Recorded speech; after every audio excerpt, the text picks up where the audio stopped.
அதே மாதிரி இன்னொரு நடிகை வந்து சம்பளமே வாங்காம நடிச்சிட்டு இருக்கிறதா சொல்றாங்க. அது ஆமா, நிக்கிலா விமல் ம், இன்னொரு நடிகை. ம், அவங்க வந்து இப்போ ஒரு வருஷமா சினிமாவில் நடிக்கல. இல்ல. ஆமா.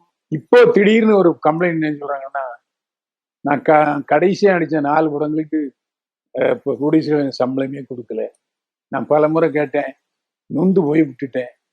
எதுக்கு சும்மா சினிமாவில் ஓசையில் நடிக்கணும் என்று சொல்லி நான் சினிமாவில் நடிப்பதை நிறுத்திவிட்டேன் என்று நிக்கிலா விமல் வருத்தமா சொல்லியிருக்காரு.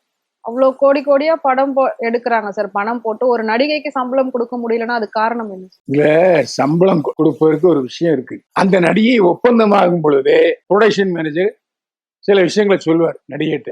ம், இதுக்கெல்லாம் நீங்க அட்ஜஸ்ட் பண்ணணும், ஸோ கரெக்டா அந்த சம்பளம் கொடுத்துருவாங்கன்னு சொல்லுவாரு. இடையில இந்த நடிகைகள் வந்து முரண்டு பிடிப்பாங்க. ம். அதெல்லாம் முடியாதுன்னா அவன் சம்பளத்தை நிறுத்திடுவான். ஓ, அதனால ஒரு காரணமா? அதுவும் ஒரு காரணம். அதுல எந்த சந்தேகம் இல்லை. ஆனா இவ்வளவு தூரம் பேசுறவங்க யார் இந்த ப்ரொடியூசர்னு சொல்ல மாட்டேங்கிறாங்களே. ம், அதுல வேதானே அப்பதானே அவன் மேல நடவடிக்கை எடுக்க முடியும். சரி, இந்த நடிகை இவ்வளவு தூரம் சொல்றாங்கல்ல, நடிகை சங்கத்துல ஏன் கம்ப்ளைண்ட் கொடுக்கல? ம், அதுக்கான ஒப்பந்தம் அவங்க வச்சிருக்காங்களா? ம். ஏன் கம்ப்ளைண்ட் கொடுக்கல? இந்த கேள்வியெல்லாம் எழத்தான் செய்யும். சும்மா பப்ளிசிட்டி சேக்காக வாய்க்கு வந்து பேசுறது கூட உண்டு. நிக்கிலா விமல் சொன்னது உண்மைன்னு நான் சொல்ல மாட்டேன். ம். அப்படி உண்மைன்னா இந்தந்த ப்ரொடியூசர் எனக்கு தரல, இந்த பாருங்க பத்திரம்னு சொல்லிருப்பாங்க. ஆமா.